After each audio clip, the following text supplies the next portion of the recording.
ಕಮಲ ಹಾಸನ್ ಗೊತ್ತಿದೆ ನಿಮಗೆಲ್ಲ, ನಾಡದ್ರೋಹಿ, ಕನ್ನಡವಾದ ಸುಂದರವಾದ ಭಾಷೆ ತಮಿಳಿಗೆ ಹುಟ್ಟಿದ್ದೆ ಅಂತಕ್ಕಂಥ ಒಂದು ಕೆಟ್ಟ ಹೇಳಿಕೆಯನ್ನು ಕೊಟ್ಟಿದ್ದ. ದುರಂತ. ಆ ಸಮಯದಲ್ಲಿ ನಮ್ಮವರು ಯಾರೋ ಇದ್ದರು, ಅಲ್ಲಿ ಖಂಡಿಸ್ತಿಲ್ಲ ಅದನ್ನು. ಕನ್ನಡ ಪರ ಹೋರಾಟಗಾರರು, ವಾಣಿಜ್ಯ ಮಂಡಳಿಯವರು ಭಾಳ ಗಟ್ಟಿ ತಂದಲ್ಲಿ ಖಂಡಿಸಿ ನ್ಯಾಯಾಲಯವು ಸಹ ಅವನಿಗೆ ಎಚ್ಚರಿಕೆಯನ್ನು ಕೊಡ್ತು, ಭಾಷೆಯಲ್ಲಿ ಜನರ ಭಾವನೆಗೆ ವಿರುದ್ಧವಾಗಿ ಹೋಗಬಾರ್ದು ಅಂತ.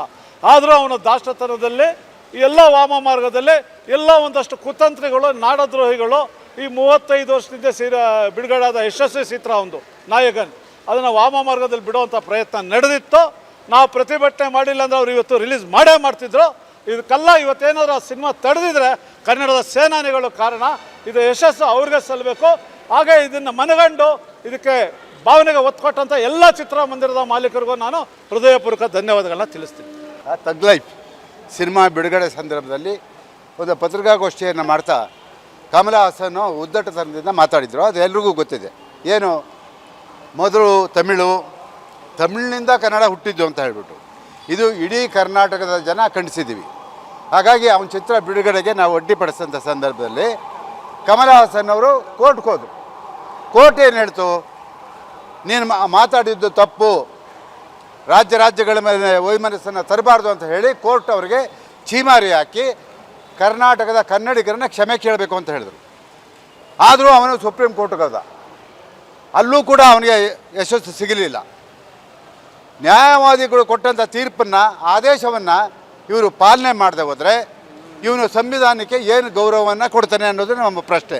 ಸುಮಾರು 35 ವರ್ಷಗಳ ಹಿಂದೆ ಬಿಡುಗಡೆ ಆದಂಥ ಏನು ನಾಯಕನ ಚಿತ್ರವನ್ನು ಬಿಡುಗಡೆ ಮಾಡೋದಕ್ಕೆ ಹೊರಟಿದ್ದಾರೆ. ಅದು ಏನು, ಕದ್ದು ಮುಚ್ಚಿ, ಒಂದು ಸಾರಿ ಪೇಪರಲ್ಲಿ ಹಾಕ್ತಾರೆ, ಒಂದು ಸಲ ಹಾಕಲ್ಲ, ಒಂದು ಸಲ ORML ಮಾಲ್ಗೆ ಫೋನ್ ಮಾಡ್ತಾರೆ, ಇನ್ನೊಂದು ಸಲ ಥಿಯೇಟ್ರಿಗೆ ಮಾಡ್ತಾರೆ, ನಾವೇನೂ ಹಾಕಲ್ಲ ನೀವು ಹಾಕ್ಬಿಡಿ ಅಂತ ಹೇಳಿಬಿಟ್ಟು. ಇವತ್ತು ಅದರ ವಿರುದ್ಧವಾಗಿ ನಾವು ಓರಿಯನ್ ಮಾಲೆ ಆಗಿರ್ಬೋದು, ಯಾವುದೇ ಪ್ರದರ್ಶಕರಾಗಿರ್ಬೋದು, ಅವರಿಗೆ ಎಚ್ಚರಿಕೆಯನ್ನು ಕೊಡೋದಕ್ಕೆ ಬಂದಿದ್ವಿ. ಕಮಲ ಹಾಸನ್ ಸಿನಿಮಾ ಹಳೇದಾಗಲಿ ಹೊಸದಾಗಲಿ ಅವನು ಕ್ಷಮೆ ಕೇಳೋವರೆಗೂ ಕೂಡ ಕರ್ನಾಟಕದಲ್ಲಿ ಬಿಡುಗಡೆ ಆಗಬಾರ್ದು ಅಂತ ಹೇಳಿ ನಾವು ಈ ಹೋರಾಟವನ್ನು ಪ್ರಾರಂಭ ಮಾಡಿದ್ವಿ. ಇದಕ್ಕೆ ಸ್ಪಂದಿಸಿದ್ದಾರೆ ಚಿತ್ರಮಂದಿರದ ಮಾಲೀಕರು, ಸ್ಪಂದಿಸಿದ್ದಾರೆ, ನಮಗೆ ಭರವಸೆಯನ್ನು ಕೊಟ್ಟಿದ್ದಾರೆ. ನಾವು ಯಾರೂ ಕೂಡ ಈ ಚಿತ್ರವನ್ನು ಹಾಕ್ತಾ ಇಲ್ಲ ಅಂತ ಹೇಳಿ ಅವ್ರ ಮೇಲೆ ನಂಬಿಕೆ ಇಟ್ಕೊಂಡು ಹೋಗ್ತಾಯಿದ್ದೀವಿ. ಅಕಸ್ಮಾತ್ ಏನಾದರೂ ಅವರು ಕದ್ದು ಮುಚ್ಚಿ ಬಿಡುಗಡೆ ಮಾಡಿದ್ರೆ ಇದನ್ನು ಏನು ನಷ್ಟ ಅಥವಾ ಏನಾಗುತ್ತೋ ಅದನ್ನು ಅವರು ಅನುಭವಿಸ್ಬೇಕಾಗುತ್ತೆ. ಆದರೆ ಆ ನಂಬಿಕೆ ಮೇಲೆ ನಾವು ಹೋಗ್ತಾಯಿದ್ದೀವಿ. ಕರ್ನಾಟಕದಾದ್ಯಂತ ಎಲ್ಲೂ ಬಿಡುಗಡೆ ಮಾಡ್ತಾ ಇಲ್ಲ ಅಂತ ಹೇಳಿ ಸಂಬಂಧಪಟ್ಟವರೇ ಹೇಳಿದ್ದಾರೆ. ಆ ಭರವಸೆ ಮೇಲೆ ಇವತ್ತು ನಾವು ಹೋಗ್ತಾಯಿದ್ದೀವಿ. ಇವತ್ತು ಏನು ಕಮಲ ಹಾಸನ್ ಅವರಿಗೆ ಒಂದು ಎಚ್ಚರಿಕೆಯ ಮಾತನ್ನು ಹೇಳ್ತೀನಿ. ನೀವು ಇನ್ನು ಮುಂದೆ ಸಿನಿಮಾ ಮಾಡಬೇಕು, ಬಿಡುಗಡೆ ಮಾಡಬೇಕು ಅಂದರೆ ಕರ್ನಾಟಕವನ್ನು ಬಿಟ್ಟು ನೀವು ಎಲ್ಲಾದರೂ ಮಾಡಿಕೊಡಿ, ನಮ್ಮ ಅಭ್ಯಂತರ ಇಲ್ಲ. ನೀವು ಕ್ಷಮೆ ಕೇಳೋವರೆಗೂ ಕರ್ನಾಟಕದಲ್ಲಿ ಚಿತ್ರ ಬಿಡುಗಡೆ ಮಾಡಿಸಲ್ಲ.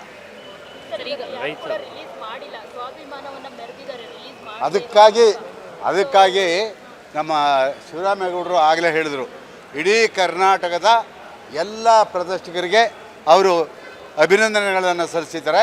ಇದು ಸ್ವಾಭಿಮಾನದ ಪ್ರಶ್ನೆ, ಕನ್ನಡಿಗರ ಪ್ರಶ್ನೆ, ಕನ್ನಡದ ಪ್ರಶ್ನೆ.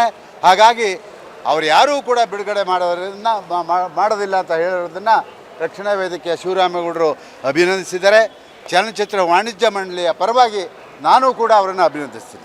ನಮ್ಮ ವಿಜಯವಾಹಿನಿ ನ್ಯೂಸ್ ಚಾನೆಲ್ನಲ್ಲಿ ಪ್ರಮೋಷನ್, ಜಾಹೀರಾತು, ಅಡ್ವರ್ಟೈಸ್ಮೆಂಟ್ ನೀಡಲು ಸಂಪರ್ಕಿಸಿ 9535808456.